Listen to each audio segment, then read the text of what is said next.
Cam4.fr, le plus grand site de webcam live réservé aux adultes.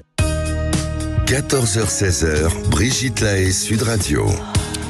Bonjour à tous, nous sommes ensemble durant ces 2 heures sur Sud Radio. En règle générale, l'été est plus propice à notre sexualité et généralement les couples se retrouvent, à condition toutefois d'éviter certaines erreurs. Et c'est pourquoi avec notre sexologue le plus positif, nous allons vous programmer un été torride sexuellement. Et oui, Yves Pslati est avec nous durant ces 2 heures. Alors bon, c'est vrai, le soleil n'est pas peut-être toujours là en ce moment, mais quand même. Et puis on sait que c'est surtout la lumière qui est favorable à notre libido.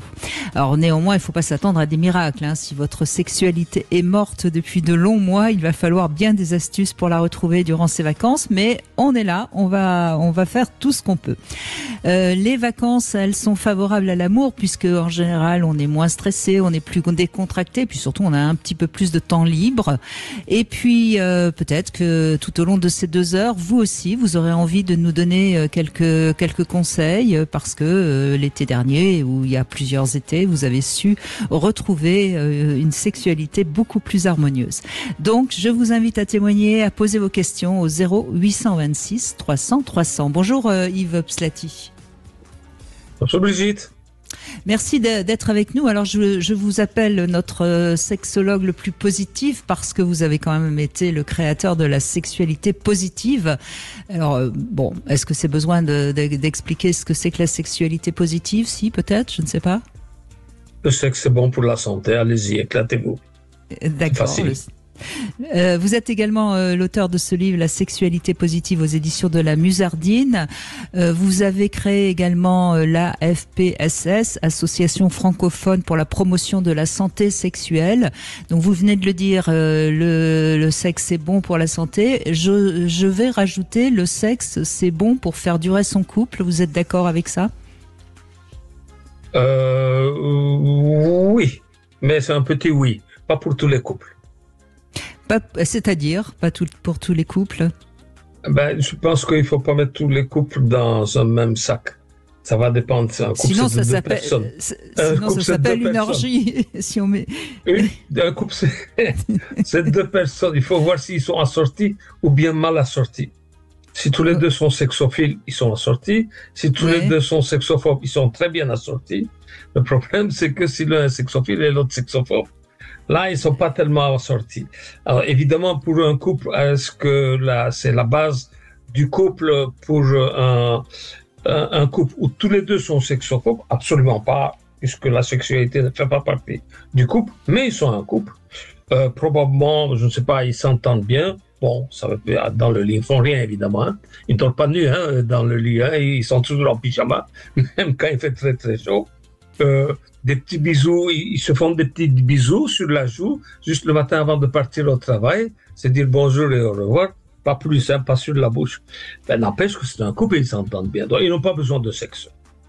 Par contre, les autres, je pense que le sujet va être plutôt sur les autres aujourd'hui, c'est ça, Brigitte? Oui, surtout on va essayer de voir comment on peut relancer sa sexualité pendant les vacances, justement, parce que alors il y a quand même quelques précisions à dire. Si on part en vacances, je sais pas, en famille, chez la belle-mère, c'est pas forcément le meilleur endroit pour renouer avec sa sexualité. Si on part en vacances avec énormément de familles, par exemple, c'est là finalement on a tout faux, quoi. Non, vous n'êtes pas d'accord avec ça? Tout à fait. Donc, quand les parents sont dans la chambre à côté, ou bien les enfants ils sont juste à côté, ou bien dans votre chambre, parce que dans la maison des grands-parents, il n'y a pas suffisamment de place. Alors, on vous met, vous et vos enfants, dans la même chambre. Évidemment, les galipettes, ça, désolé, mais c'est pas là qu'il fallait les faire, quoi. Voilà, donc déjà, tout dépend qu'est-ce qu'on fait comme vacances. Partons plutôt sur le principe de vacances, donc en amoureux, enfin je veux dire en couple, tous les 2. Moi j'ai tendance à dire déjà, il faut pas s'attendre à ce que ce soit torride dès le premier soir si on n'a pas eu trop de sexe les quelques mois précédents. Vous êtes d'accord avec ça? Tout à fait d'accord, parce que débuter la sexualité, quand on a laissé la sexualité en jachère pendant un long moment, c'est très compliqué. Les gens n'arrivent plus à se toucher, ils n'arrivent plus à inviter l'un l'autre. C'est comme deux étrangers, ils ont toujours la peur au ventre. Si je vais faire un pas vers l'autre et que l'autre me refuse, je vais être frustré. Donc, ils se regardent, personne ne fait un pas. Et c'est très compliqué. Donc, il faut un starter. Il faut que quelqu'un ait le courage pour dire, bon, ben voilà, maintenant on y va. Alors, qu'est-ce que peut être le starter? Ben ça, je pense que les gens vont nous donner des idées. Si des idées, vous aussi, vous devez avoir des idées là-dessus. Oh, mais il faut vous juste aussi, commencer. Il faut juste commencer. Oui, et c'est pour ça que je dis, j'aime bien l'idée des rendez-vous, mais je crois que ça c'est une idée que vous dites souvent aussi. On peut très bien partir en vacances, le premier soir on va simplement se parler et puis on dit tiens demain à telle heure on peut se retrouver pour essayer justement de se retrouver, par exemple. Ça c'est une très très bonne idée. Pourquoi ne pas programmer? Parce qu'il y a beaucoup de gens qui disent « Ah, moi, une fois que c'est programmé, ça m'enlève toute l'envie, tout ça. Moi, j'aime pas. Il faut que ça soit spontané. » Mais justement, spontané. C'est jamais spontané, ça n'arrive pas. Donc, ils ne font rien. Ils ne s'envoient pas des petits messages. Ils veulent que ce soit spontané. Et alors là, on est à attendre un jour, 2 jours. Les vacances vont se terminer, rien ne s'est passé. Donc, oubliez le spontané. Mettez des choses en place. Invitez, mettez des choses en place. Programmer, pourquoi ne pas programmer? Puisque le spontané ne fonctionne pas, alors on programme. Et puis, je pense qu'on peut mettre dans ses valises, par exemple, il y a toujours des cahiers de vacances un peu coquins qui sortent, ou pourquoi pas un jouet ou un livre avec des positions. Enfin, essayer de programmer avec comme base quelque chose de ludique. Mais ludique, et n'oubliez pas vos sextoys aussi dans votre valise, hein. Oui. Sauf attention, il ne faut pas aller dans des pays où il y a la douane, où on vous ouvre les bagages. Hein. Mais oui, sinon, dans la communauté européenne, il n'y a pas de douane. Donc on ne va pas vous ouvrir les bagages. En Europe, ça va. Non, mais c'est vrai, vous avez raison. Il y a des endroits où on va vous les confisquer et c'est pas sûr qu'on vous les rende après quand vous repartez. Enfin ça, je pense qu'on connaît à peu près les pays sur lesquels on risque on risque de nous confisquer les jouets. Bon, on va faire au cas par cas. On va voir avec les auditeurs, les auditrices qui nous appellent. Je crois que c'est Yann dans un moment qu'on va retrouver. On fait une petite pause et on lui donne la parole. Sud Radio, votre attention est notre plus belle récompense. Bonjour Liliane. Bonjour, je vous remercie pour vos invités si intéressants et puis les discussions qui en découlent. Sud Radio, parlons vrai. 14h-16h, Brigitte Lahaie, Sud Radio. Nous continuons à vous proposer d'avoir un été un peu plus chaud sur le plan sexuel et bien sûr on vous invite à nous rejoindre si vous avez besoin de conseils de Yves Pslati qui est avec nous. Bonjour Yann. Bonjour Brigitte, bonjour Yves. Bonjour.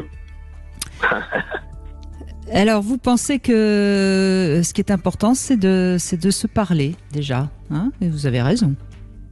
C'est la base pour moi, c'est juste la base. En fait, si vous voulez, moi, je vais oser le dire, je ne suis qu'un homme.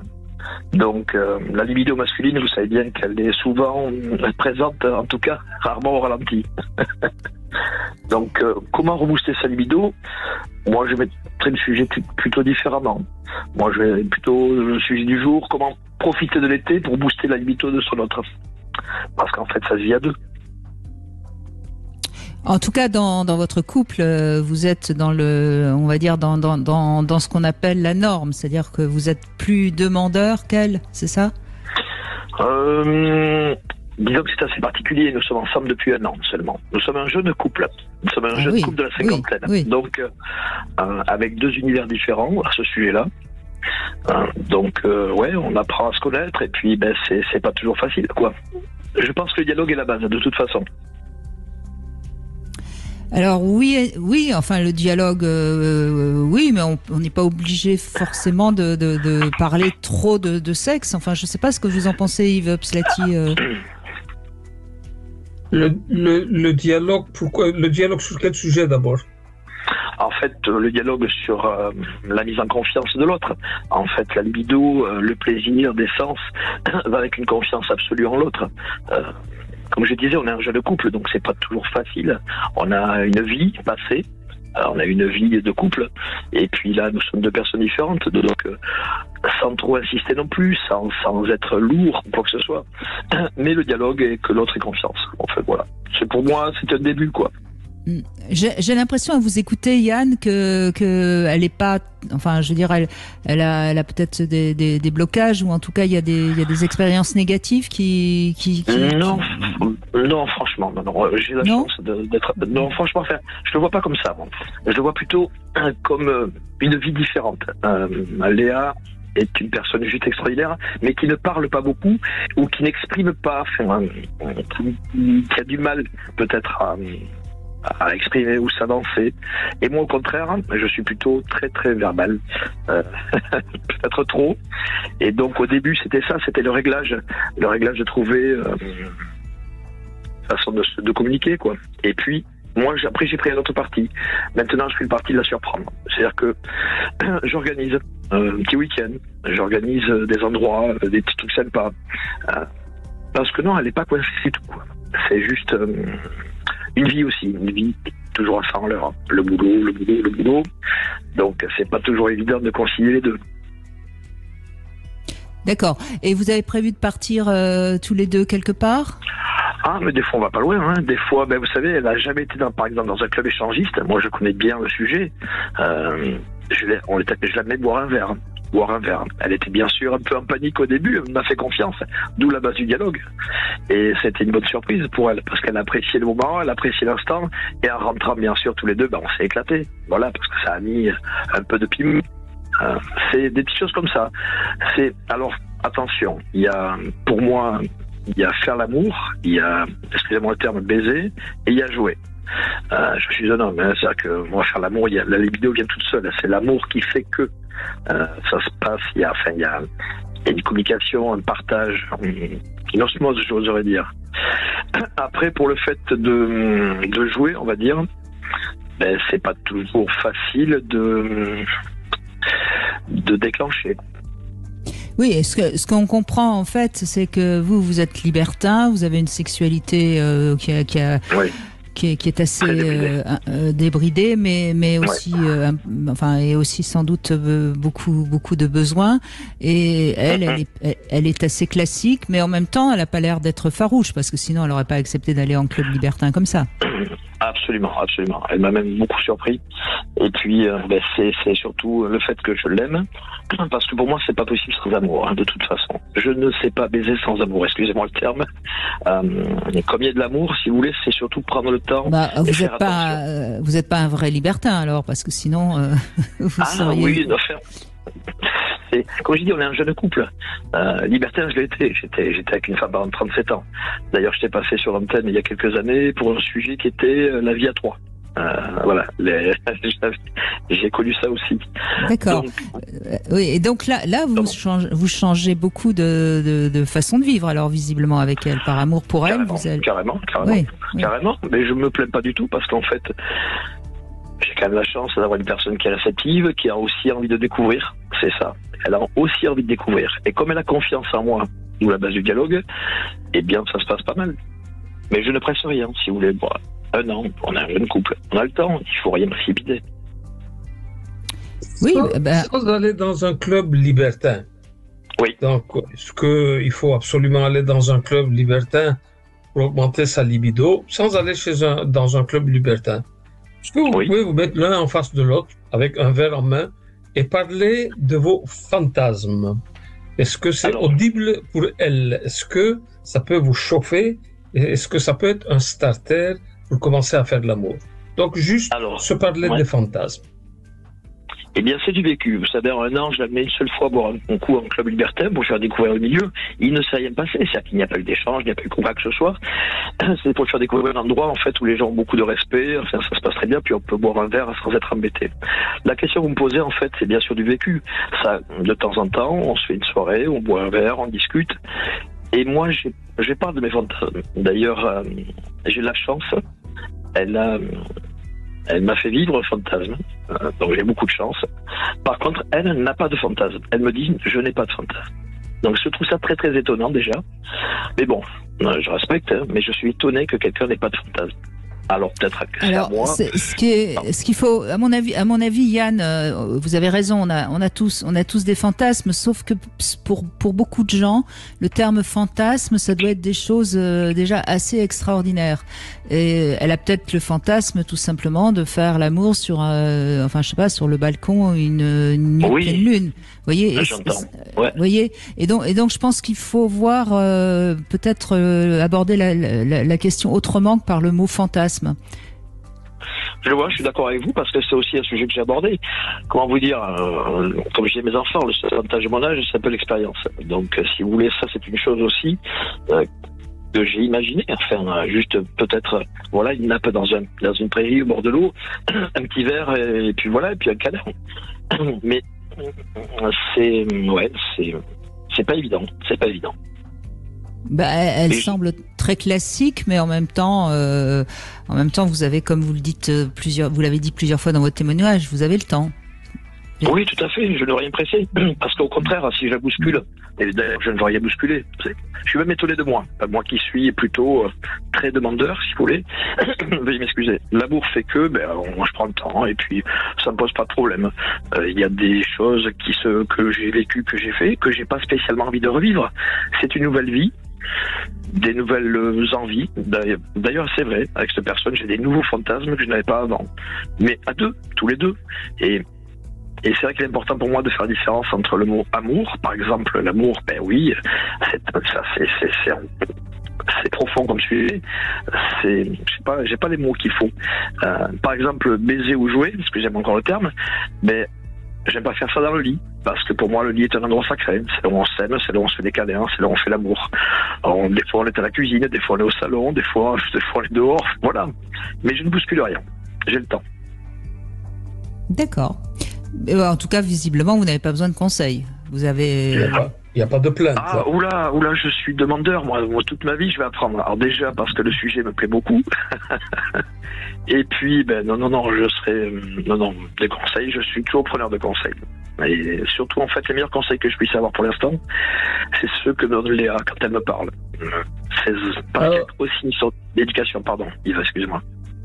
Un petit truc là, si elle dit qu'elle n'a pas de fantasme, tout ça, un jour vous avez bien mangé, vous avez bien bu, dites-lui, mets-toi comme une autrice d'un roman érotico-pornographique. Qu'est-ce que tu mettrais? Donc ton but, c'est que la personne qui va lire ça doit être excitée.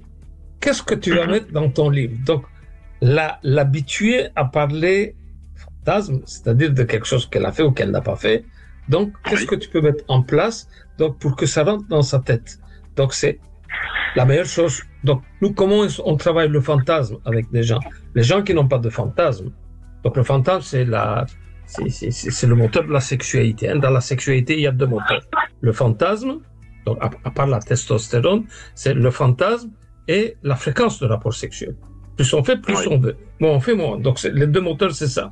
Et alors, pour des gens, il faut travailler le fantasme, parce qu'ils disent qu'ils n'ont pas de fantasme. Première chose qu'on leur demande, de lire tous les jours un quart d'heure quelque chose de érotico-pornographique, ou bien de regarder un film. Et après ça, une fois que les gens sont habitués, on demande aux gens d'écrire des histoires, de prendre le temps et d'écrire des histoires. Et vous allez voir, c'est très intéressant quand on demande ça à nos patientes de faire ce genre de truc. Au tout début, c'est un peu à la Barbara Cartland, donc beaucoup de violon, tout ça. Mais au fur et à mesure, donc, ça commence à devenir chaud. Et plus ça devient chaud, plus elle développe son fantasme. Et plus, quand elle va se masturber, elle va se masturber avec ses fantasmes. Et c'est génial. Donc, pousser les gens à avoir des fantasmes, il faut avoir des fantasmes pour avoir une bonne santé sexuelle. Donc, n'oubliez jamais, pour avoir une bonne santé sexuelle, il faut avoir les trois activités sexuelles, fantasme, masturbation et rapport sexuel. Donc, et il faut augmenter un peu pour pouvoir maintenir la santé sexuelle, sinon elle perd la santé sexuelle. Donc, le fantasme qui peut être le moteur, comment on va entraîner les gens? D'abord avec la lecture et puis avec l'écriture. Proposez-lui ça.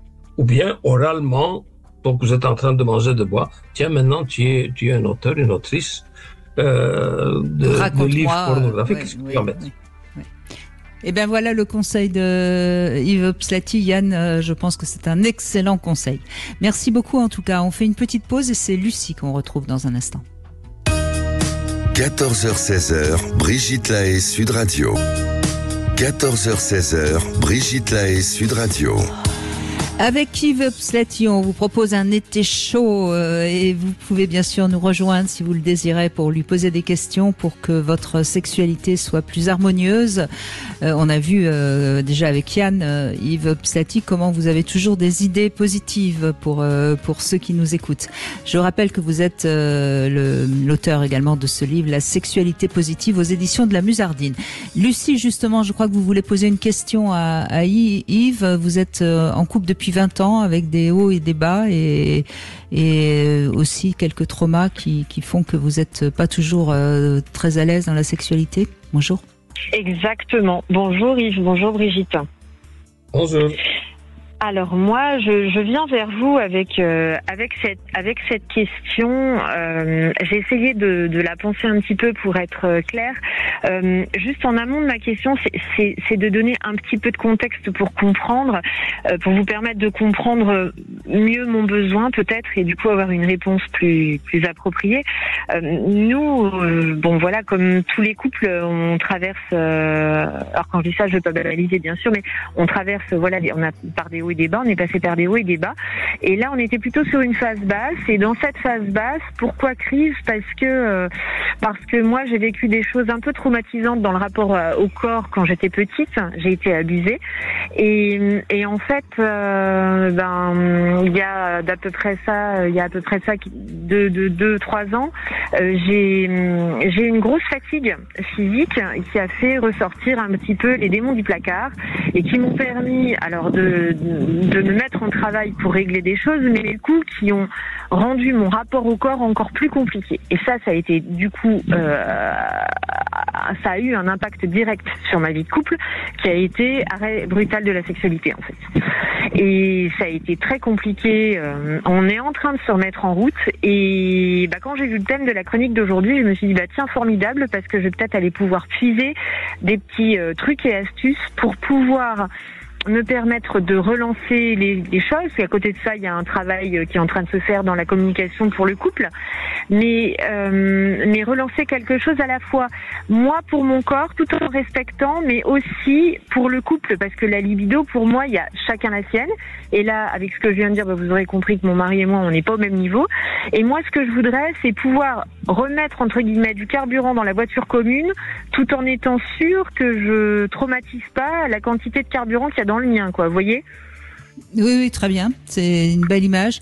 Vous avez raison. Il faut d'abord vous respecter, mais en même temps, ce que je trouve intéressant et important, c'est que vous avez l'air d'avoir envie que ça reprenne.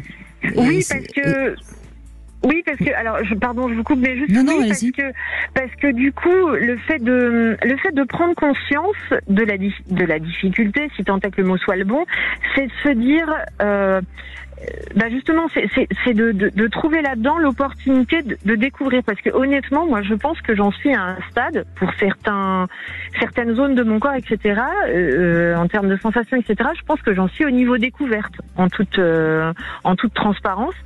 Et avec beaucoup d'humilité, ça ne me pose aucun problème, parce que ce que je me dis, c'est qu'il y a un champ de possible du coup. Mais comment, comme quand des fois au départ on cale pas bien le curseur, comment je trouve l'équilibre pour m'écouter en répondant aux attentes de l'autre, quoi. Alors c'est peut-être juste l'histoire du couple, mais dans ce contexte un peu particulier, quoi. Yves, donc, je vous laisse. Compris... Pardon. Allez-y, allez-y, Yves. Donc, si j'ai compris, Lucie, vous avez vécu des choses un peu troublantes pendant votre jeunesse, et que vous avez mis ça au placard et que c'est ressorti et que c'est mal ressorti. Mais en fait, quand on veut ressortir ce genre de choses, ou bien quand ça ressort, il faut un bon psy. Donc, pas avec n'importe qui. Et il y a des outils. Donc, quand on veut ressortir des trucs comme ça, il y a 2 outils qui sont superbes. C'est l'EMDR et l'hypnose. Donc vraiment, vous devez trouver un psy qui est vraiment là-dedans, grand spécialiste. Ça va durer quelques séances, et pour que ça ressorte, et pour faire le deuil, et pour passer au-dessus de ça. Bon, disons que vous avez pris ça en charge, vous l'avez fait. Maintenant, comment retrouver votre sexualité ? Votre sexualité, d'abord, vous devez la retrouver. Ici, image, donc vous avez une mauvaise image corporelle. Donc, quand vous regardez dans le miroir, vous êtes très laide, très moche. Vous êtes burk. Vraiment, très, très moche. J'arrive quand même de temps en temps à trouver mon image satisfaisante, j'ai envie de dire. Et votre mec, qu'est-ce qu'il dit à ça? Est-ce qu'il fait aussi burk? Tu t'es regardé dans le miroir, t'as vu comment tu es moche? Est-ce qu'il dit ça? Non, mais il dit pas non plus Qu'est-ce qu'il dit? Waouh. Non, il dit non, parce que quand il voit que je fais quand il voit que je féminise, il me dit que je suis jolie. Il me le dit qu'il me trouve jolie. Et vous êtes sourde. Vous avez un problème d'oreille. À part les yeux, vous avez un problème avec vos yeux, avec le miroir, et en plus vous êtes sourde. En fait, non, c'est que j'ai du mal à le croire. Mais parce que je crois que ma croyance à moi... en fait, quand j'entends ça, je me dis, ouais, mais il me dit ça parce qu'il m'aime, en fait. Non, parce qu'il a envie de vous baiser. Peut-être qu'il vous dit ça pour vous baiser, juste pour vous baiser. Parce que vous êtes moche, en fait. Ben, j'espère pas. Ah. Donc, image corporelle, comment est-ce qu'on travaille l'image corporelle? D'abord, on se dit, j'ai tort devant le miroir. Je ne suis pas moche. Je ne suis pas burk. Je suis une femme pas mal. Parce qu'on me le dit et j'écoute. Donc, j'ai tort. On commence comme ça. Hein. Donc, de se convaincre que vous avez tort. Et puis, il faut faire un peu d'exercice devant le miroir, jouer devant le miroir, tout ça. Mais souvent, j'entends, quand je vais donner ce genre d'exercice à des femmes, elles me disent « Oui, mais vous savez, moi, j'ai pas le temps, hein. Moi, j'ai les gosses, j'ai ceci, j'ai cela, tout ça. » Donc, en fait, si vous êtes dans le cas de ce cas de figure, vous savez, moi, vous allez me donner des exercices, rentrer dans le bain, sortir du bain, me mettre devant le miroir, me masser avec des crèmes, tout ça, moi, j'ai pas le temps. Alors, il faut savoir ce qu'on veut. Hein. C'est que ça m'est tellement pas naturel, en fait. Je me dis que c'est possible, mais que ça m'est tellement pas naturel. D'abord, vous devez vous autoriser à prendre ce temps pour vous-même. Autorisation. C'est le mot qui est important. Donc, vous devez vous autoriser à prendre du temps pour vous-même et de jouer avec vous-même. Comment voulez-vous que quelqu'un d'autre vous dise « Tu es belle », en plus, il le dit, hein. Mais la meilleure façon de s'approprier son corps, c'est devant le miroir, en utilisant les 5 sens, de se masser, de se frotter, de se regarder, pour s'approprier son corps. Est-ce que, ici, vous êtes en train juste de m'écouter? Est-ce que vous me voyez? Oui. Vous me voyez? Oui. OK. Disons, si je vous dis, il faut se mettre devant le miroir, de la crème ou des huiles. Quand vous vous mettez de la crème, vous vous enduisez de la crème, disons, sur votre bras. C'est comme ça que vous faites? Oui, je peux. On ne se met pas comme ça de la crème. Hein. On ne se met pas comme ça. On prend possession de son corps. On touche, on caresse avec bienveillance. On regarde son corps. C'est comme ça que vous allez vous l'approprier. Donc, c'est vraiment très intéressant, avec le miroir, de jouer avec le miroir, avec les senteurs, avec les odeurs, tout ça, avec bienveillance. C'est en touchant que vous allez vous approprier votre corps. Il faut le faire. En fait, ce que vous dites, Yves Pslati, j'insiste parce que c'est important pour tous, c'est qu'on prend son temps et on le fait, alors j'aime pas tellement ce terme, mais on le fait en conscience, c'est-à-dire qu'on se débarrasse pas du truc sous prétexte qu'il faut faire l'exercice. Et puis en fait, Lucie, ça veut dire quoi? Ça veut dire que on est sensuel dans le toucher et quand on arrive à développer ses sens, forcément on développe sa sensualité et c'est quand même le b.a.-ba de la sexualité.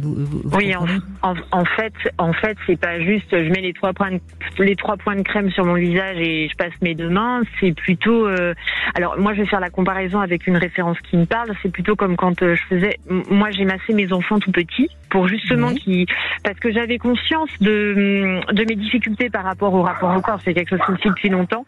Et du coup mes enfants, j'ai voulu leur donner la possibilité d'être pleins et entiers dans leur corps, qu'ils aient vraiment et pour ça tout petit je les ai touchés. Donc ça veut dire que cette attitude d'humilité que j'ai pu avoir en face du corps de mes enfants, il faut que je la prenne pour moi, en fait, pour arriver à ressentir comme j'ai pu le faire leur corps à eux, mon corps à moi. Absolument. Le but c'est quoi? Dans un couple qui fonctionne bien, le but c'est quoi? Alors peut-être ça va vous siffler dans les oreilles, vous n'allez pas aimer la phrase que je vais vous dire. Le but, c'est la capacité d'offrir son corps à l'autre. Ce corps que vous voyez en face de moi, de vous, il m'appartient.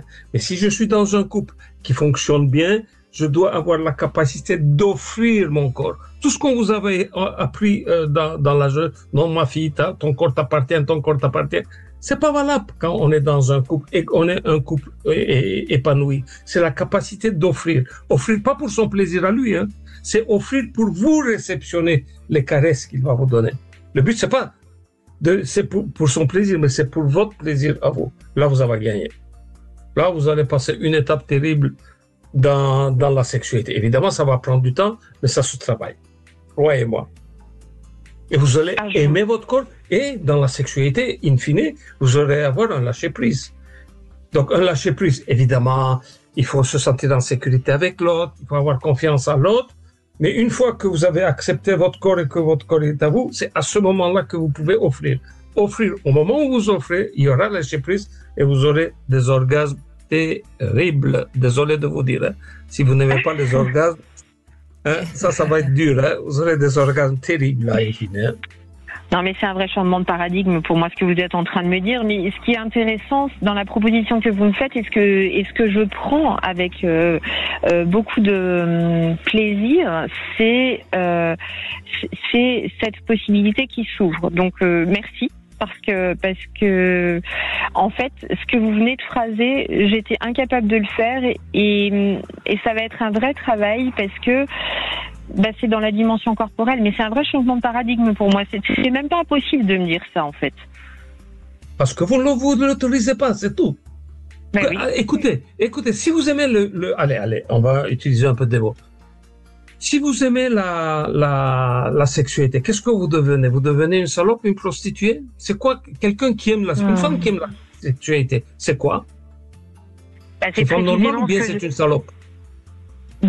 C'est jusqu'à ce que je quitte le domicile familial, c'était une salope. Parce que j'avais une maman qui pensait, désolé pour le côté cliché, mais j'avais une maman qui pensait que les sous-vêtements rouges et noirs c'était pour les putes.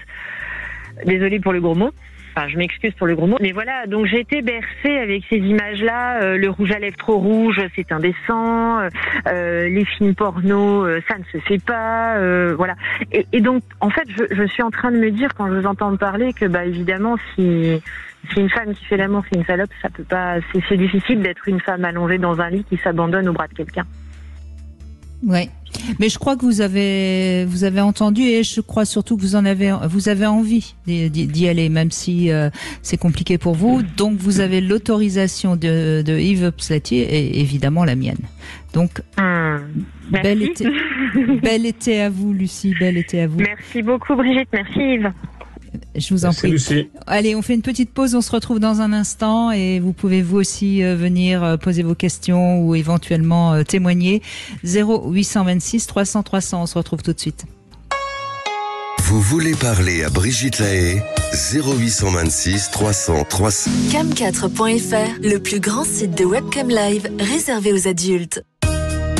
14h-16h, Brigitte Lahaie, Sud Radio. Et c'est toujours en compagnie de Yves Pslati, notre sexologue positif, que nous vous aidons à partir du bon pied pour cet été et profiter pleinement de vos vacances pour avoir une sexualité positive. Florence, c'est tout à fait ce que vous faites. Vous êtes en train de vous préparer à un été torride. Bonjour Florence. Bonjour Brigitte. Bonjour à votre invité.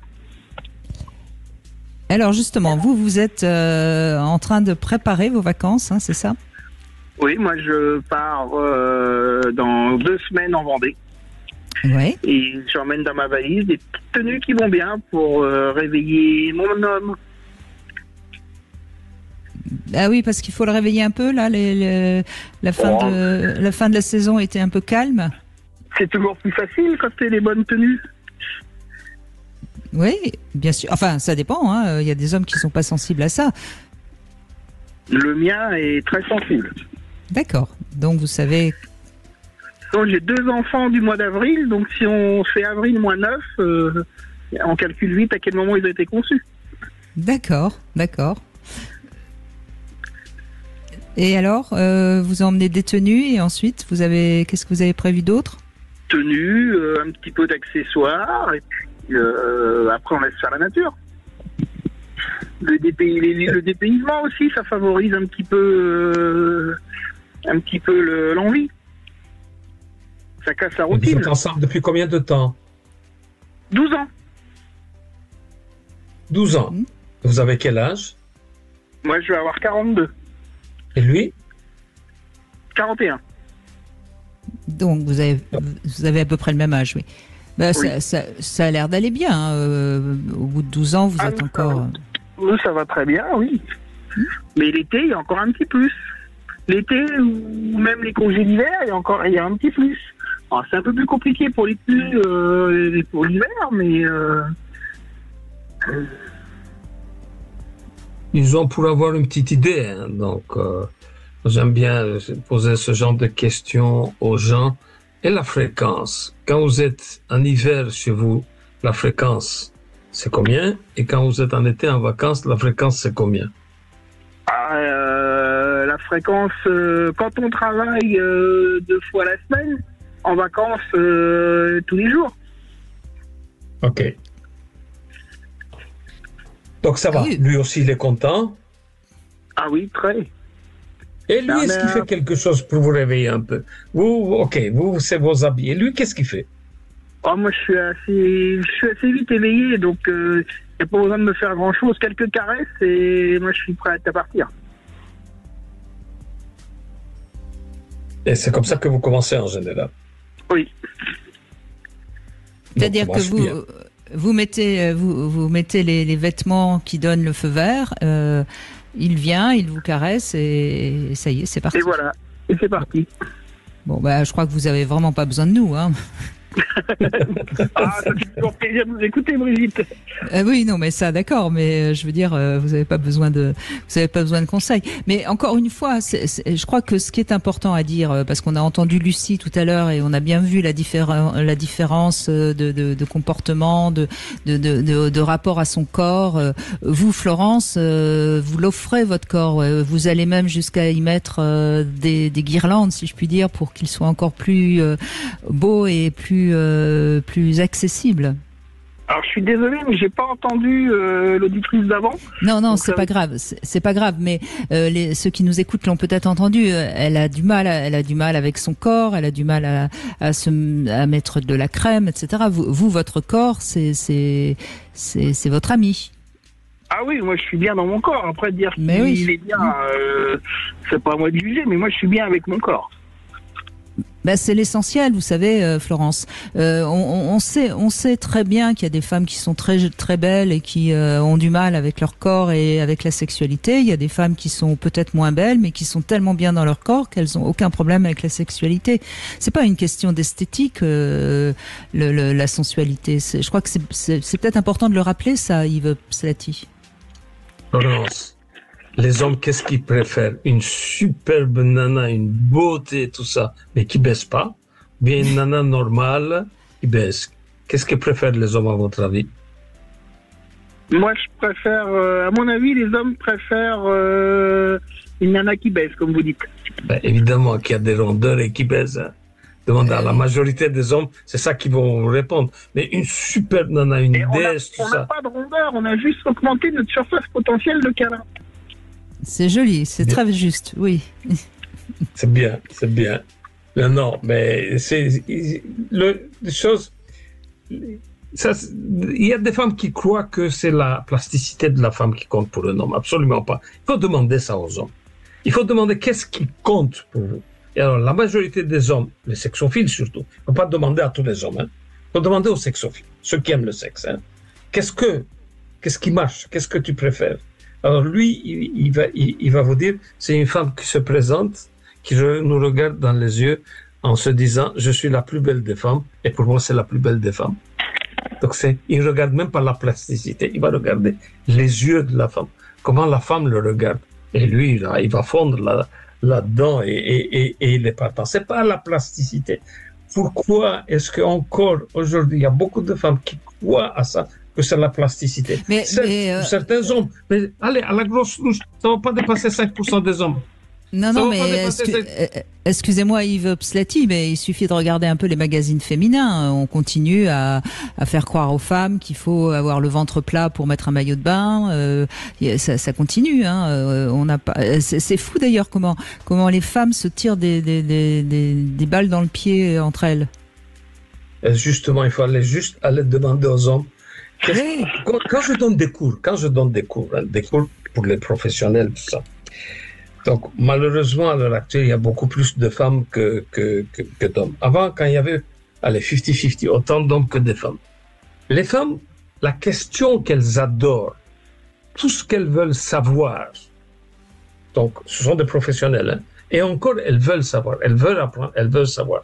Et la question qui revient souvent, vous les hommes, comment vous nous regardez? C'est ça qui est important. Donc, parce qu'elles pensent que les hommes les regardent de telle façon, c'est-à-dire que les hommes vont regarder juste la plasticité. Alors, il faut juste laisser parler les hommes. Et alors, dans des trucs de table comme ça, je laisse parler les hommes, je laisse parler tous les hommes pour qu'elles voient que ce n'est pas vrai. Et à la fin de la journée, elles se disent, merde, j'ai 40 ans, j'ai 50 ans, et j'ai cru toujours que c'était le contraire. Mais pourquoi on ne parle pas de ça? Pourquoi ça ne rentre pas dans les têtes, ça? Vous voulez plaire aux hommes, c'est pas la plasticité qui va, c'est comment vous vous présentez. Un homme, comment il vous regarde? Vous savez qu'est-ce qui est le plus important chez un homme? Pourquoi? Il y a une super nana, donc il y a plusieurs hommes et il y a plusieurs femmes. Et il y a une femme chez laquelle tous les hommes vont aller autour, même des femmes vont aller autour. C'est qui cette nana? Je vous assure, c'est pas la plus belle des nanas. C'est celle qui dégage, je suis heureuse. Elle est bien dans sa tête, dans sa peau. C'est ce qu'elle dégage. C'est pas sa plasticité. Et tout le monde est attiré, pas seulement les hommes, mais les femmes aussi vont être attirées par ça. C'est dégager quelque chose. Oublier la plasticité. Bon, mais en tout cas, Florence, vous avez compris ça et vous avez bien raison. Profitez de votre corps et profitez de cet été. Je vous souhaite de passer un été bien comme vous avez envie avec votre homme. Et merci en tout cas de nous avoir rejoints. Alors, on va faire la petite pause pour les infos. Bien sûr, Yves Pslati, puis on continuera à donner quelques conseils après les infos à ceux qui ont envie de réagir au 0826 300 300. Mais d'abord, c'est le moment de la devinette. Alors, je l'ai choisi exprès pour vous, hein, Yves Pslati. Mais je ne les ai jamais trouvés, vos devinettes. Qui je sait, passe toujours à côté. Peut-être que cette fois-ci, vous allez la trouver. Qu'est-ce qui prouve que Dieu n'est pas contre la masturbation, hein? Vous avez bien entendu. C'est très simple, je vous assure. La réponse est très facile.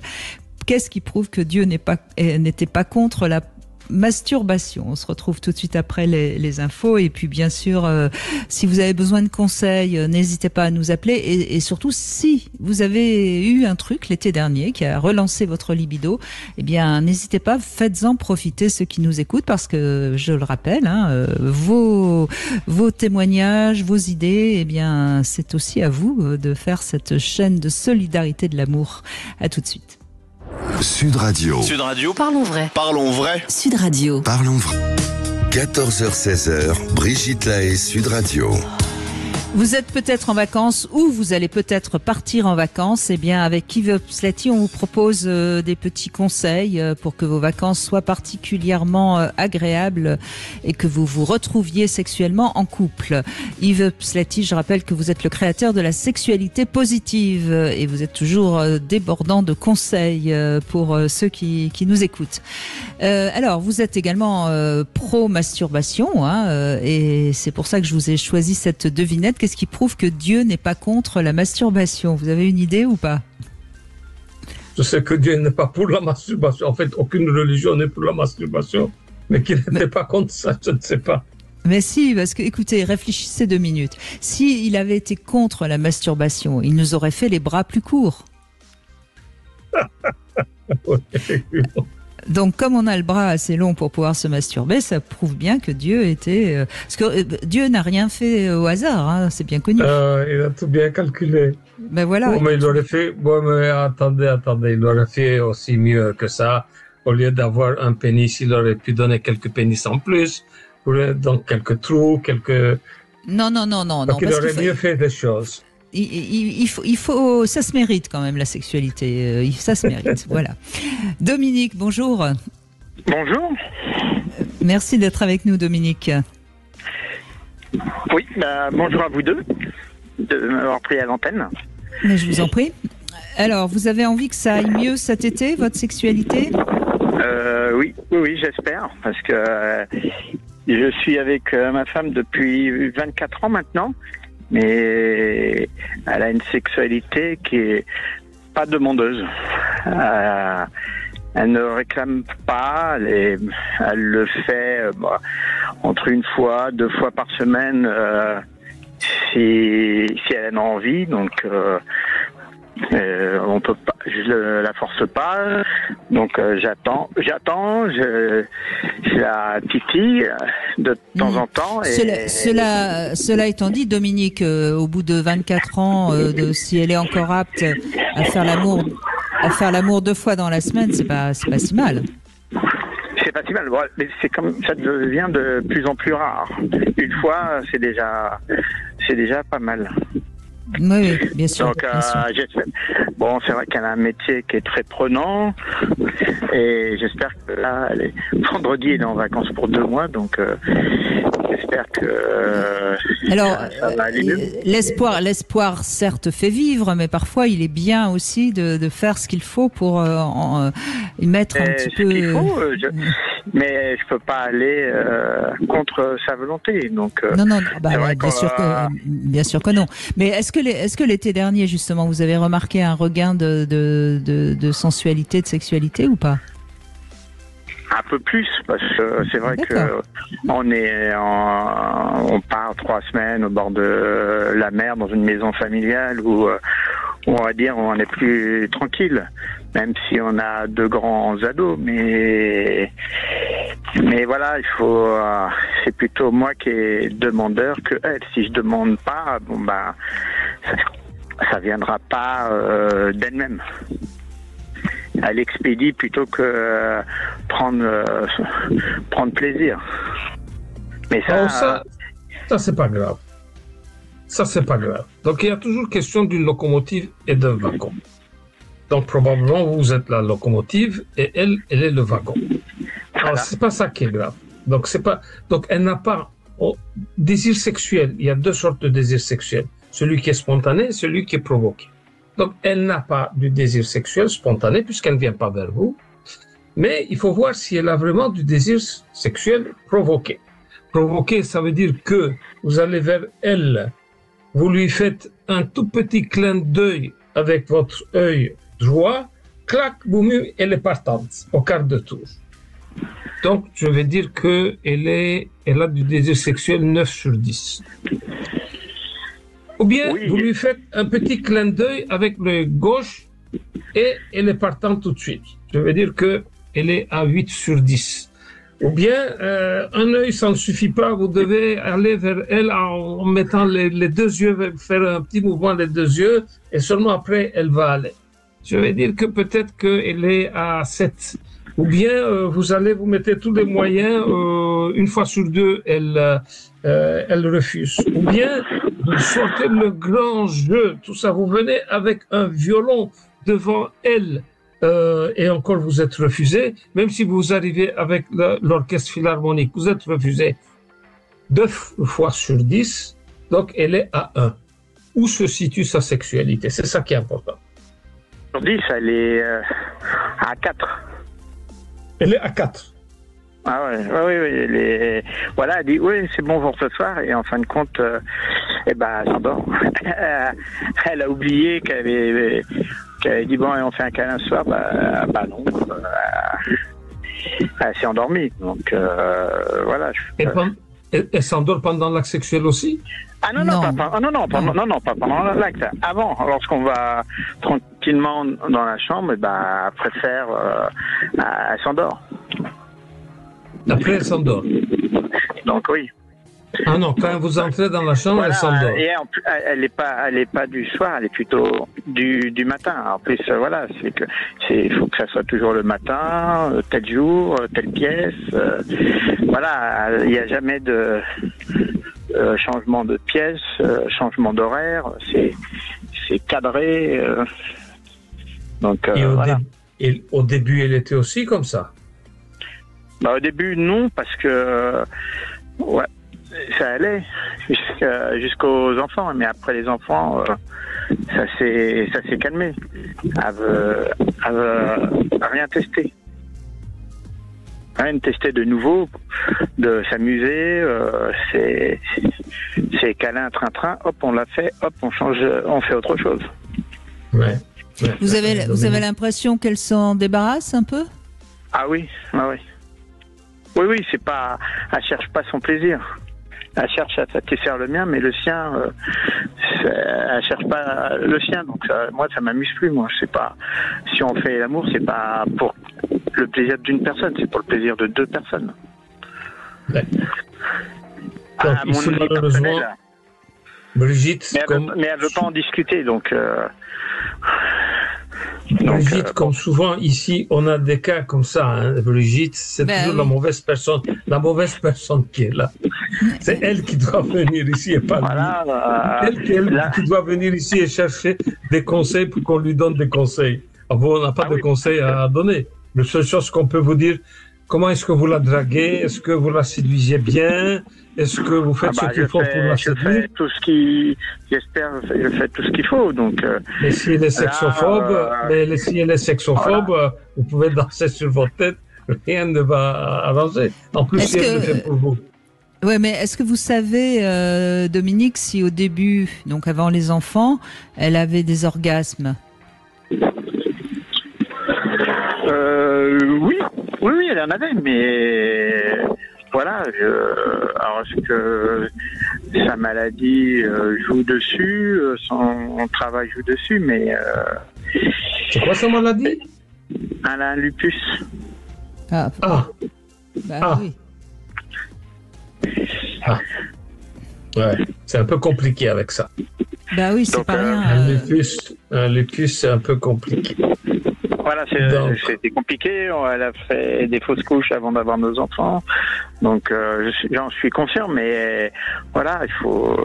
Je la force pas. Donc, voilà, et on a de la littérature à la maison, on a tout ce qu'il faut, des BD, des livres de Brigitte, d'autres livres, mais voilà, ça l'intéresse pas. Ça l'intéresse pas. Quand je lui dis que je vous écoute, ça l'intéresse pas. Rien là-dessus, rien ne l'intéresse. Donc elle s'est pas investie dans la... Donc pour être sexophile, pour être sexophile, il faut s'investir dans la sexualité. Il faut faire un investissement. Donc s'intéresser, être curieux et s'intéresser. Si c'est pas le cas, ça va être compliqué. Mais bon, si encore elle accepte... une ou deux fois par semaine, évidemment, je vais dire continuez, mais vous avez un peu l'air de me dire, moi, ça ne m'intéresse pas. Moi, ça ne m'intéresse pas une femme qui fait l'étoile de mer dans un lit. Et là, je pense que vous n'avez pas tort. Alors, qu'est-ce qu'on fait? L'étoile de mer, c'est bien dans la mer, mais pas dans la chambre. Oui, mais Dominique, vous avez quand même au moins cette chance-là qu'elle ait cette générosité-là pour vous. Moi, peut-être si vous pouviez, je sais bien qu'elle a pas très envie d'en parler, mais si vous pouviez lui conseiller peut-être de se retrouver un peu plus elle. Parce que je pense qu'elle est un peu en souffrance quand même dans ce que vous nous dites. Pour en parler, donc c'est ce que je lui dis. Je lui parle à des amis, discute, mais elle n'a pas d'amis autour d'elle. Non, mais je pense que c'est pas une amie. Là, je pense qu'elle aurait besoin d'aller. Oui, enfin, en tout cas, quelqu'un qui lui permettra de comprendre. Il y a sa maladie, il y a le fait elle travaille beaucoup. Elle n'a pas voulu en aborder avec son médecin. Je lui ai dit, écoute, parle-en à ton médecin, savoir si ça joue dessus. Si ça joue dessus, je suis prêt à le comprendre.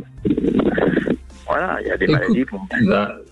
De toute façon, vous auriez dû aller, évidemment, si elle va traîner les pattes, ça ne sert à rien, donc il faut qu'elle aille d'elle-même aller voir un sexologue, faire une thérapie conjugale et sexuelle, et à un moment donné, le sexologue va lui donner quelques petits devoirs, quelques petits exercices, elle va pas les faire parce que la sexualité ne l'intéresse pas, et in fine, à la dernière consultation, le sexologue va lui demander, Madame, qu'est-ce que vous mettez en place pour la sexualité de votre mari? Point d'interrogation. Alors là, ça c'est la question. Qu'est-ce que vous mettez en place? Que vous n'aimiez pas la sexualité, c'est votre droit. On ne peut pas vous obliger d'aimer la sexualité. Personne ne peut vous obliger. Mais lui, là, sexualité, il est sexophile, il veut une certaine sexualité. Qu'est-ce que vous êtes prête à mettre en place pour la sexualité de monsieur? Alors il faut voir ce qu'elle va répondre. C'est tout ce qu'on peut vous dire, malheureusement, Dominique. Merci en tout cas de nous avoir appelés. Et ça va pas vous rassurer ni vous consoler, mais je crains malheureusement que vous ne soyez pas le seul dans ce cas-là. Allez, on fait une petite pause, on se retrouve dans un instant et toujours avec Yves Pslati, bien sûr. Sud Radio, votre attention est notre plus belle récompense. D'abord, je voudrais vous féliciter, André Berkoff, pour les invités que vous faites venir. Vraiment, votre émission, si elle n'existait pas, il faudrait l'inventer. Sud Radio, parlons vrai. 14h-16h, Brigitte Lahaie, Sud Radio. Yves Pslati est avec nous. On continue à essayer de réveiller votre libido cet été. Et ben, malheureusement, hein, quand elle est morte, ou plutôt quand on a affaire à quelqu'un de sexophobe, hein, puisque c'est votre expression et elle est tellement bien trouvée que je la reprends régulièrement. C'est compliqué. Ça veut pas dire que la libido est morte, hein. Ça veut juste dire que c'est pas un endroit qu'on a investi en quelque sorte, hein. On pourrait dire ça comme ça. C'est pas qu'elle est morte, c'est qu'elle n'est jamais née. Il n'y a pas eu de naissance. Elle dort profondément. Christophe est avec nous. Oui, bonjour Christophe. Brigitte. Bonjour Yves. Bon, ça vous fait rire. Oui, non, mais c'est intéressant parce que je partage complètement vos points de vue. Alors moi, je suis peut-être un contre-exemple. Nous sommes un contre-exemple parce que couple depuis un an. Et nous sommes sexophiles, justement, les deux. Donc on n'a pas trop de problèmes pour les histoires de libido, mais par témoignage, parce que j'ai eu beaucoup de partenaires d'histoire. Bon, déjà dans notre couple, il y a beaucoup d'amour, de bienveillance, de partage, de regard, d'intérêt pour l'autre. Et ensuite, beaucoup d'imagination, d'imaginaire, et oui, et travailler là-dedans. Puis la sexualité chez nous, dans notre couple, c'est la base, c'est le ciment, c'est le, comment dire, le point le plus important de notre, un des plus importants. Et donc, nous, au gré de nos envies, on essaie de se surprendre. La masturbation, évidemment, fait partie de cet entretien de la libido, mais pas forcément que l'été. Aussi, toute l'année et donc voilà, donc c'est un peu un témoignage que j'avais envie de dire, que tout n'est pas perdu. Il faut avoir envie, il faut avoir comment dire, essayer d'imaginer des scénarios, se doucher à deux par exemple. Enfin, c'est des petits détails que je témoigne là, où voilà, donc et il faut pas perdre espoir en tous les cas, mais il faut avoir envie et se donner envie, avoir envie de faire plaisir à l'autre, se faire plaisir à soi, de vouloir aller faire du sexe comme on a avec sa partenaire, comme on a envie d'aller au cinéma, quoi. Voilà. En gros, ce que je peux vous dire, ben pour nous tout va bien, quoi. On fait l'amour dans tous les sens du terme. Oui, mais vous allez-y, oui. Je vous en prie. Vous avez quel âge là? Moi j'ai 60 ans. Et ma partenaire, 46 ans. Vous avez eu combien de partenaires dans votre vie? Oh, j'ai plus de 400. Ok. Est-ce qu'avec les partenaires, il y a eu des longs engagements, de longues cohabitations? Oui, il y a eu de longues cohabitations. Alors longues, 7, 8 ans, 9 ans. Ah, ok. Donc, vous êtes, si j'ai bien compris, un grand sexophile. Et par chance, vous entendez bien, et votre compagne est sexophobe. Qu'est-ce que vous avez fait? Qu'est-ce que vous avez mis en place, vous le grand sexophile, pour qu'elle soit elle sexophile? Alors, comme vous avez fait plusieurs, vous avez connu sûrement que vous avez connu ça. J'ai rarement connu ça en fait. Donnez-moi des clés, qu'est-ce qu'il faut faire? Ben, mais j'ai pas les bonnes clés parce que moi je quitte en général. Vous switchez. Ouais. Vous restez pas longtemps. Pour trouver la personne qui me convient, quoi. Voilà, j'ai pas forcément la clé pour faire devenir un ou une sexophobe sexophile. C'est pas évident ça. C'est pas évident. Pourquoi c'est foutu d'avance, vous pensez? Non, pas du tout. Pas du tout, mais est-ce que j'ai l'envie ou de vouloir m'investir? Bon, j'ai beaucoup aidé. Bon, par exemple, ma partenaire celle que j'ai rencontrée là, avec qui je suis en ce moment, avait enfoui sa sexualité pendant plus de 23 ans. On s'est rencontrés l'année dernière et hop, la fleur s'est épanouie ensemble, mais il n'y avait pas grand-chose à faire. Elle n'était pas sexophobe. Elle avait vraiment envie, même je pense qu'elle est plus sexophile que moi. Alors, je vais vous poser la question autrement, Christophe. Comment on reconnaît une femme qui est sexophobe ou sexophile? Ah ben, on peut pas savoir ça. Pas du tout. Moi, en tous les cas, j'ai toujours eu que des partenaires qui aimaient le sexe. Voilà, c'est ça que j'ai du mal à comprendre. Oui, d'accord. Mais alors, si vous n'avez eu que des partenaires qui aiment le sexe, c'est que vous avez été que vers des femmes qui étaient sexophiles. Eh ben, peut-être, mais... Alors, qu'est-ce qui vous attire chez une femme? En quoi? Ah ben, qu'est-ce qui m'attire chez une femme? Eh bien, tout à l'heure, il y a eu une très bonne... les femmes qui sont heureuses elles-mêmes, hein, qui sourient, qui ont envie, qui pétillent, qui ont du regard, qui ont du féminisme. Donc une femme qui fait la gueule, c'est une femme sexophobe? Pas forcément. On peut pas comme ça être catégorique, mais en tous les cas, c'est une femme qui... Il y a des chances, en tout cas. Elle va moins m'attirer. Non, mais c'est important parce que finalement votre témoignage confirme totalement ce que disait tout à l'heure Yves. Hein, Et oui, je partage entièrement ce qu'il dit par rapport à. Et oui. Est-ce que la manière de s'habiller, vous avez des indices qui peuvent aider? Parce que cet été, ça va être le moment des rencontres. On sait qu'il y a énormément de rencontres qui se font l'été. Et tant qu'à faire, aider les hommes qui écoutent, Christophe. Moi, je pense déjà qu'il faut prendre soin de soi. Bon, moi j'ai 60 ans, on me dit souvent que je ne le fais pas, je prends soin de moi sur plein de choses. Hein.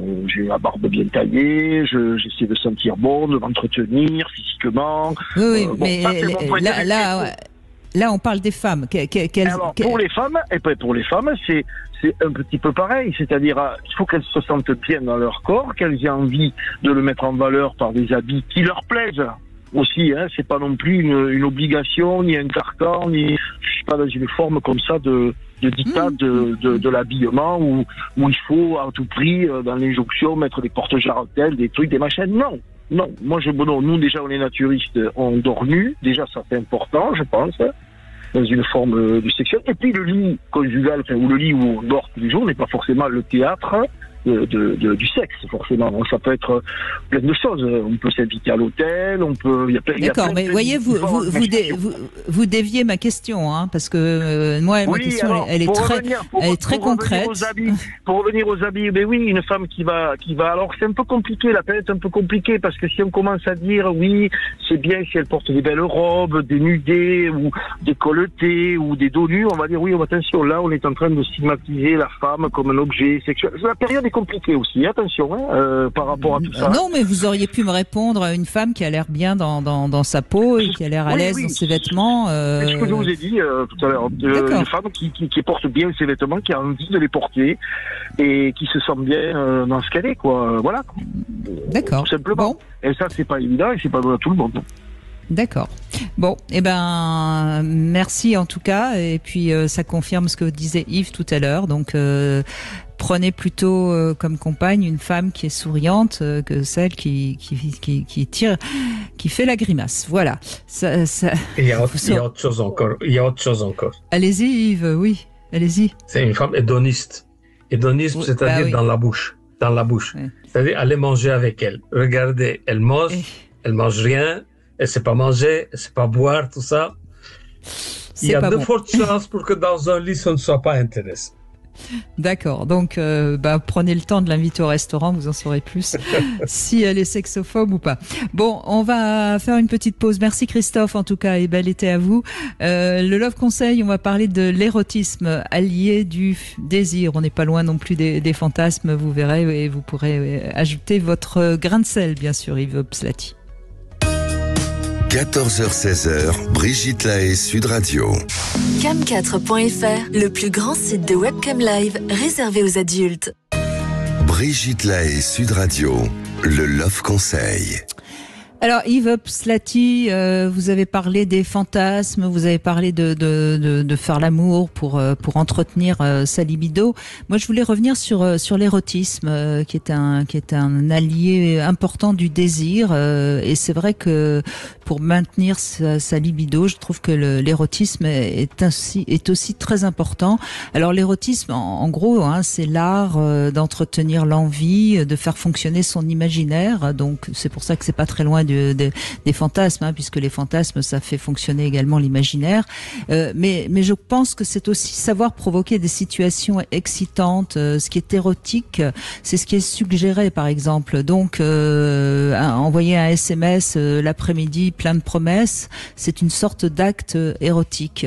L'interdit également est érotique. On sait que la transgression est considérée comme érotique. Donc, s'autoriser quelque chose qui vous semblait assez impossible est un acte érotique, et notamment par exemple faire l'amour dans un lieu où on pourrait être surpris. Je pense à un auditeur l'autre jour qui me parlait du fantasme de faire l'amour dans une cabine d'essayage. C'est un acte érotique. Se cacher, c'est également érotique. C'est pour ça que la nudité totale est moins érotique que des vêtements transparents ou des sous-vêtements. Et je crois qu'il faut apprendre dans son couple à jouer, à entretenir l'érotisme, parce que c'est une belle manière de continuer à faire que la sexualité ne soit pas un acte banal qu'on fait le soir avant de s'endormir. C'est quelque chose qui se travaille. C'est pour ça que je pense que c'est important de penser à nos cinq sens, de ne pas faire l'amour juste comme ça au moment où on va se coucher. Voilà. Qu'est-ce que vous voulez ajouter, Yves Pslati ? Je suis tout à fait d'accord avec vous, mais il faut entretenir ça, et je pense que pour arriver à ça, pour que ce soit ludique et tout ça, il faut quand même avoir une bonne image corporelle de soi-même. Hein. C'est donc, clair, bien sûr. Si on a une mauvaise image, ça ne marche pas. Mais si on a une bonne image corporelle, on a suffisamment l'esprit un peu mal tourné dans le ludique, c'est formidable. Hein. Ils vont s'éclater, ces gens-là. En plus, si tous les deux sont comme ça dans le couple, là, c'est formidable. C'est formidable. Mais voyez, je pensais, quand vous parlez de l'image corporelle, je pensais, moi, je sais pas, quand on s'achète des sous-vêtements, on les achète d'abord pour soi et parce que c'est un ornement de son corps. Si on achète des sous-vêtements juste comme ça, comme on achète, je sais pas moi, des chips ou des bouteilles d'eau, c'est déjà mauvais signe. Il faudrait que qu'on honore notre corps. Alors après, je suis pas non plus pour que tous les jours on mette des sous-vêtements érotiques, mais et c'est même pas d'ailleurs une question d'érotisme là en l'occurrence, c'est une question d'avoir plaisir à se mettre en condition d'avoir un corps érotique, quoi. Ouais, ça c'est au moment de l'achat. Et il y a après l'achat. Donc, après l'achat, disons souvent des femmes, qu'est-ce que je dois mettre en place pour que le système fonctionne et pour que j'ai envie? Vous avez des sous-vêtements, ok. Mais prenez le temps. Allez dans la douche, allez dans le bain, lavez-vous, pomponnez-vous, et puis prenez vos sous-vêtements, mettez-vous devant le miroir, essayez, sortez, ça va mieux tout ça. Donc, ça va prendre peut-être 20 minutes, une demi-heure, tout ça. Quand vous sortez de votre essayage chez vous à la maison, vous êtes chaude, vous risquez de sauter sur monsieur. Donc, se mettre en condition aussi, c'est pas seulement l'achat. Donc, que ça ne reste pas. Le nombre de gens qui me disent, j'ai toute une collection de sextoys. Je dis, ils sont où ces sextoys? Je dis, les sextoys, pour le moment, ils sont pas dans le salon comme des bibelots, hein. Ah non, ils sont enfermés. Ils sont enfermés où? Ils sont dans le tiroir, ils sont toujours enfermés. Ils ne doivent pas être enfermés dans le tiroir, mais ils doivent être enfermés ailleurs. Donc, essayez de les utiliser. Vous achetez, mais utilisez-les. Et quand vous allez les utiliser, vous préparez à ça, ça va vous faire augmenter la libido. C'est-à-dire qu'une demi-heure après, vous serez prête. C'est le truc. Le type, il a besoin d'un Viagra. Alors, il me demande, est-ce que je le dis à ma femme ou je ne le dis pas à ma femme? Il dit, demande. D'abord, est-ce que tu as envie de le dire? et demande à ta femme si elle accepte ou elle n'accepte pas. Alors, le but, c'est quoi? Le but, c'est de le dire. Alors, ça, c'est une femme qui m'a appris lors d'une consultation. Elle dit, moi, je veux savoir. Je dis, pourquoi tu veux savoir? C'est pour taper sur lui et lui dire, tu bandes parce que tu prends le médicament. C'est ça votre but? C'est pour taper sur lui? Non, elle dit, c'est pas pour taper sur lui. Écoutez, elle dit, lui, quand il prend son Viagra, il sait que le Viagra, donc, ce genre de médicament, ne va pas fonctionner avant 30-45 minutes. Donc, pendant ces 30 à 45 minutes, qu'est-ce qu'il va faire? Il va se préparer mentalement à faire l'amour avec moi. Donc, sa libido va augmenter. Et 45 minutes après, quand il vient vers moi, on a un décalage. Ma libido est basse.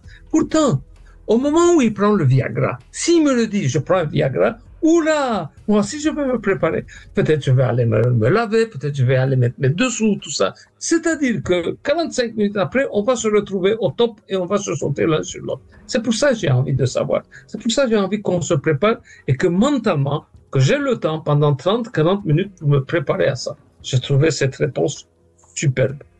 Oui, c'était en tout cas une femme sexophile, ça c'est sûr. Bah oui, ça oui. C'est sûr. Bruno, bonjour, merci d'être avec nous. Oui, bonjour, Régine, bonjour Yves. Bonjour. Alors, on vous écoute, allez-y. Oui, très bien, allez-y. Alors, moi je suis complètement dans ce que vous dites tout à l'heure, dans l'érotisme, avec mon épouse, c'est pareil, il y a quelques semaines, j'étais à Porte, on est restés ensemble avec 2 enfants.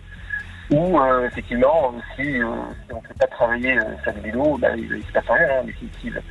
Donc nous, on a mis en place ce qu'on peut appeler des traits préliminaires, qui sont tout à fait ce que vous disiez tout à l'heure, à travers des textos, des SMS, des vidéos, des photos, etc., que l'on peut s'envoyer à n'importe quel moment de la journée, et qui, en fin de compte, vont suggérer ce qu'on a envie de faire le soir même ou quand on va se retrouver. Donc si je lui envoie une vidéo d'une femme et qui fait une situation à un homme, c'est ce que j'aurais envie sur l'instant. Et elle répond du tac au tac, c'est moi à travers soit des SMS, soit des photos ou d'autres vidéos.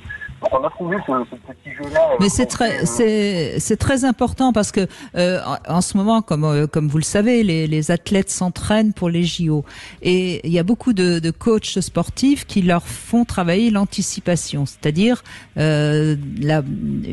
en amont la victoire sportive qu'ils vont obtenir grâce à leurs exploits sportifs. Et ben finalement, qu'est-ce que vous faites vous, Bruno? Vous faites également de l'anticipation avant les rapports. Mais complètement. C'est notre excitation. C'est pour ça qu'on appelle ça des traits préliminaires. Puisqu'en fin de compte, on fait travailler notre libido, donc on est sur notre travail, peu importe, on est concentré sur ce qu'on fait, mais en même temps, quelque part, dans notre esprit, on garde ça en tête. Oui. Il y a des fois où... je crois qu'on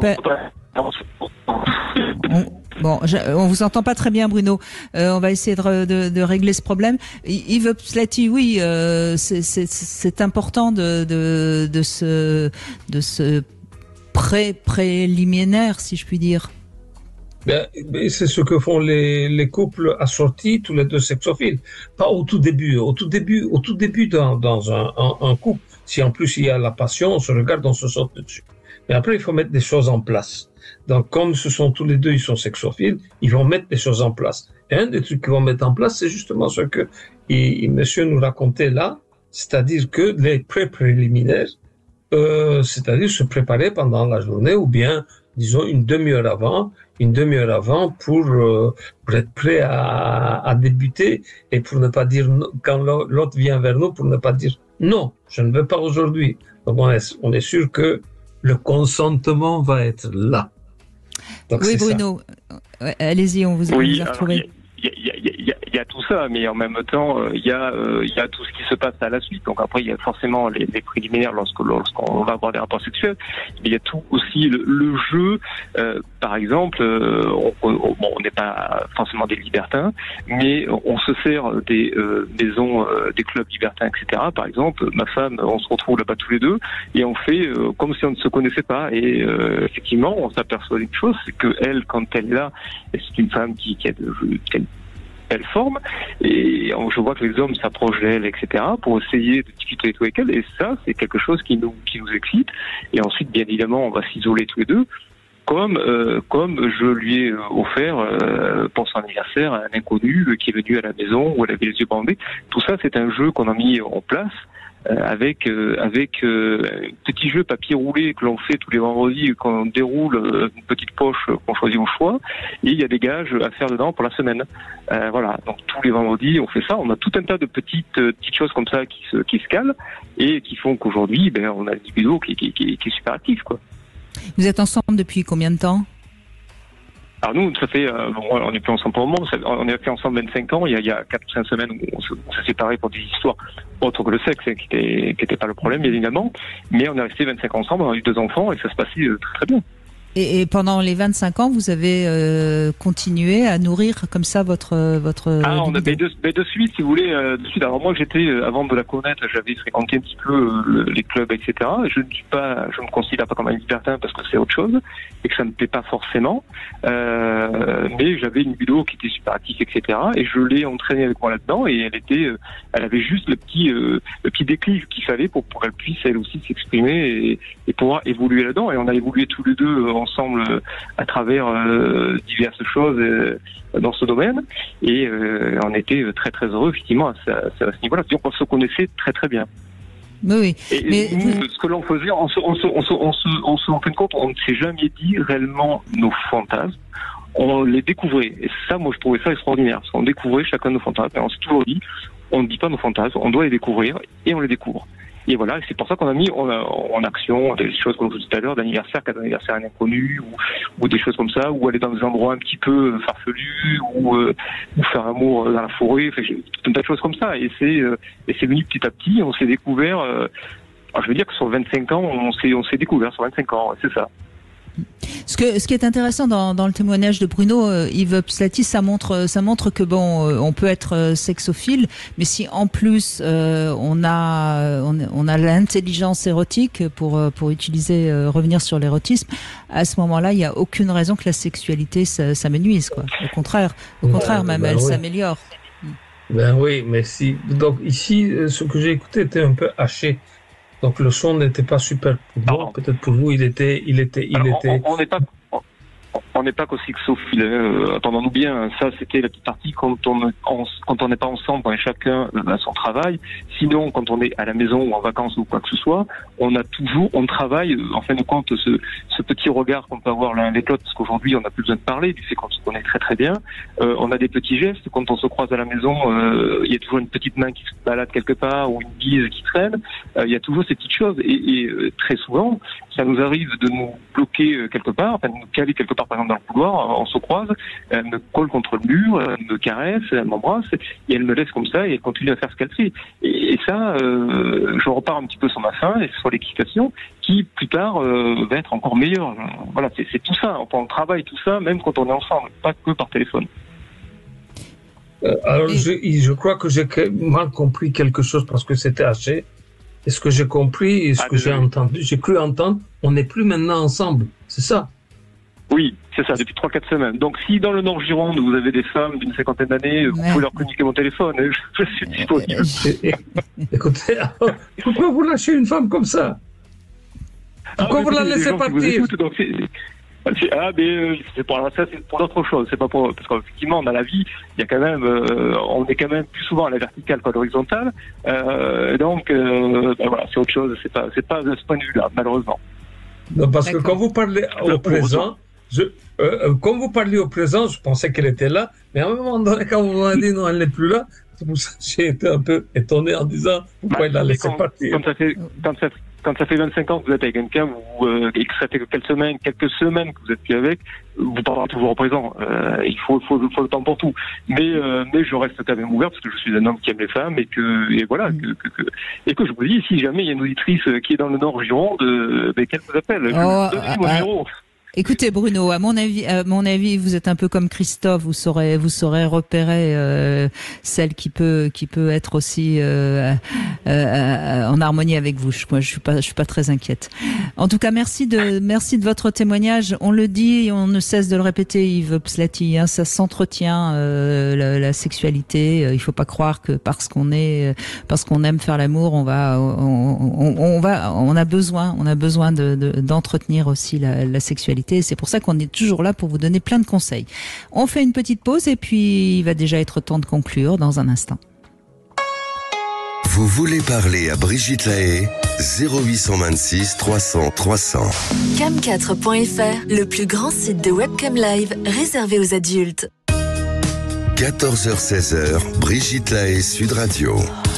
Yves Pslati est avec nous, vous êtes créateur de la sexualité positive et vous êtes également l'auteur de ce livre, La sexualité positive aux éditions de la Musardine, dans lequel vous nous rappelez qu'il y a d'un côté les sexophobes, de l'autre côté les sexophiles et la difficulté évidemment c'est quand on n'est pas tout à fait dans la même division, hein. Vous faites un rapprochement avec les footballeurs. On va conclure avec Pierre qui nous a rejoint. Bonjour Pierre. Oui, bonjour Brigitte, bonjour Yves, ravi de vous avoir. Alors juste pour rebondir là-dessus, effectivement il y a des sexophobes et des sexophiles, et voilà, mon ancienne compagne était vraiment sexophobe, donc c'était très très compliqué, alors qu'aujourd'hui non, c'est plus le cas du tout. D'accord. Voilà. Et c'est ce qui a fini par mettre fin à votre couple Alors ça y a contribué, mais c'était pas uniquement ça. Parce qu'elle a eu d'autres aventures à droite à gauche, et finalement, c'est vrai que ça devenait très très très compliqué. Donc on a attendez, alors elle était sexophobe et elle avait des aventures. Avec moi, elle était sexophobe, oui. Voilà, c'est ça. Et ça a été très très compliqué. Ça c'est intéressant, hein, Yves Pslati, parce qu'on voit bien aussi que c'est pas si rare. J'ai déjà entendu souvent ça. Absolument pas rare, absolument. Alors ces hommes, leur mari, ils dorment sur leurs deux oreilles. Ils disent que de toute façon ma femme est sexophobe, elle va jamais me tromper. Et pourtant si elle savait, parce qu'ils pensent qu'une femme qui va le tromper, elle ne va pas le tromper pour la sexualité, mais elle va le tromper justement. Pourquoi une femme trompe un homme? La première raison, parce que mon homme ne me regarde pas. Elle cherche le regard, elle cherche une bienveillance, pas forcément de la sexualité. Mais ça ne veut pas dire qu'elle ne le trompe pas. Elle le trompe. Il y en a beaucoup, comme ça, des femmes sexophobes qui vont changer, qui vont, sur une année, elles sont capables de faire 10 partenaires en parallèle. C'est pas le sexe. Absolument. Et parfois, justement, avec un partenaire, elles vont découvrir qu'elles sont pas si sexophobes que ça, d'ailleurs. C'est ce que j'entends aussi. Bon, enfin, bref. Donc, Pierre, vous êtes pour, non, mais c'était important de réagir à ce que vous aviez dit parce que ça paraissait surprenant. Ça ne l'est pas tant que ça. Donc, vous êtes pour qu'il y ait des surprises, pour surprendre, Oui, tout à fait. Alors oui, là, c'est pas forcément tous les jours, mais voilà, c'est une fois de temps en temps, on va dans un endroit spécial et mais vraiment créer une surprise. Je dis voilà, je t'emmène ce soir, tu te poses pas de questions, tu t'habilles et on part. Et je dirais c'est vraiment alors c'est pas forcément des trucs qu'il faut payer, qui sont chers ou quoi que ce soit. Ça peut être juste on prend nos affaires, on va faire un petit pique-nique au bord de l'eau, on va se balader un petit peu tous les deux, des choses qu'on ne ferait pas forcément au quotidien, mais qui vont permettre de passer un moment sans téléphone, sans télévision, sans rien du tout, juste se retrouver à deux. Sortir sortir de sa zone de confort, de son lieu quotidien, c'est absolument. Voilà. C'est des choses qu'on oublie souvent, qui sont très simples à faire et qui font beaucoup de bien parce que là voilà, on va juste se tenir la main, se regarder, s'embrasser. Alors j'avais lu une enquête, Yves Pslati, je sais pas si vous la connaissez. Il paraît que quand une femme a peur, ça réveille sa libido, donc il faut l'emmener sur la grande roue, il faut l'emmener dans le train fantôme.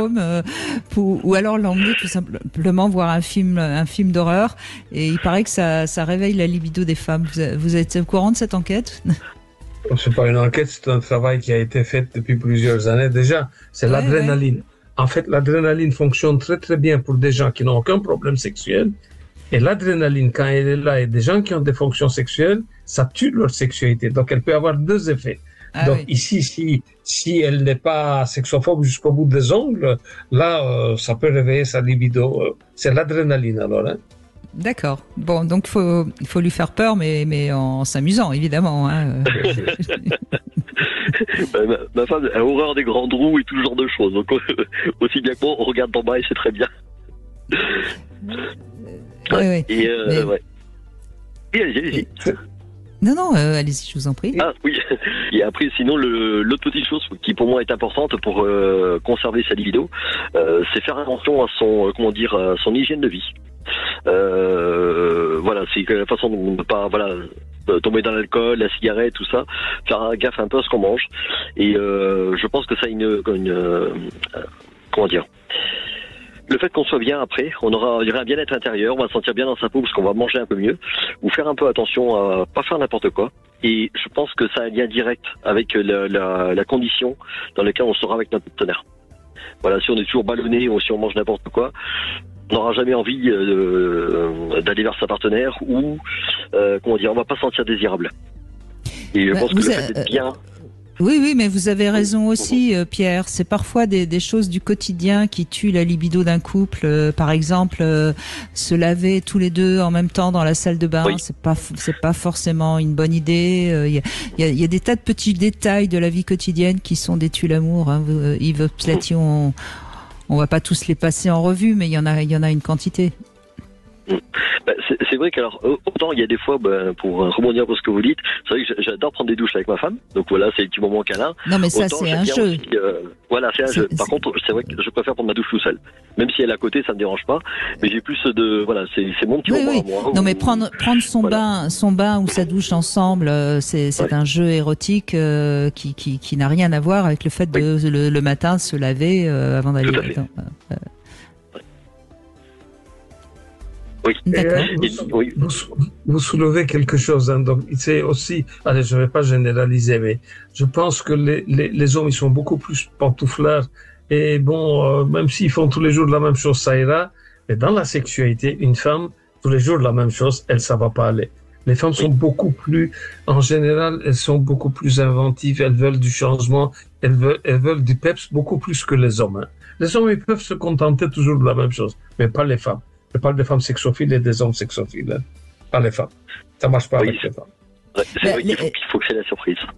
Mais oui, mais c'est vrai aussi que les hommes, quand ils ont un truc qui marche, ils aiment bien le répéter parce que d'abord ça les rassure, hein, ils savent que ça fonctionne bien et qu'ils risquent pas d'avoir une panne d'érection. C'est vrai que pour une femme, la variété est plus importante. Je suis complètement d'accord avec vous.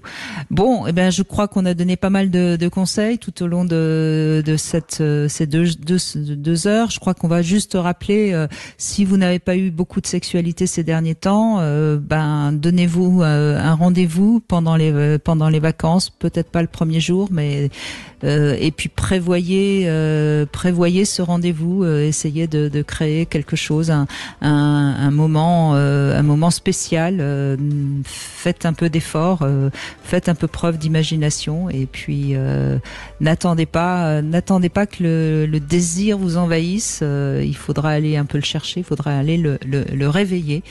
Voilà. Qu'est-ce que vous diriez en conclusion, Yves Pslati ? Juste pour passer du bon temps ensemble. Donc, de partager un bon temps ensemble. La philosophie doit être ça. Bien, on va se mettre l'un à côté de l'autre et on va partager un bon moment ensemble sans se mettre la pression. Et ça va marcher. Exactement. Merci en tout cas Yves Pslati. Je rappelle que vous êtes le créateur de la sexualité positive. Vous avez créé également cette association francophone pour la promotion de la santé sexuelle. Tout de suite, vous retrouvez... Et j'ai une chaîne YouTube. Et les gens peuvent voir mes podcasts dans ma chaîne YouTube. On peut retrouver tous vos conseils sur la chaîne YouTube, absolument, qui est tout à fait formidable. Vous allez tout de suite retrouver Alexandre Delevan et demain on sera avec Stéphane Clerget, il est pédopsychiatre et on va aborder cette question un peu épineuse qui est pas toujours très bien abordée justement dans les médias. Comment on devient garçon, comment on devient fille, à partir de quel âge ces questions commencent à venir. C'est important qu'on en parle avec vous. À demain. Sud Radio. Parlons vrai. Parlons vrai. Sud Radio. Parlons vrai. Sud Radio. Parlons vrai.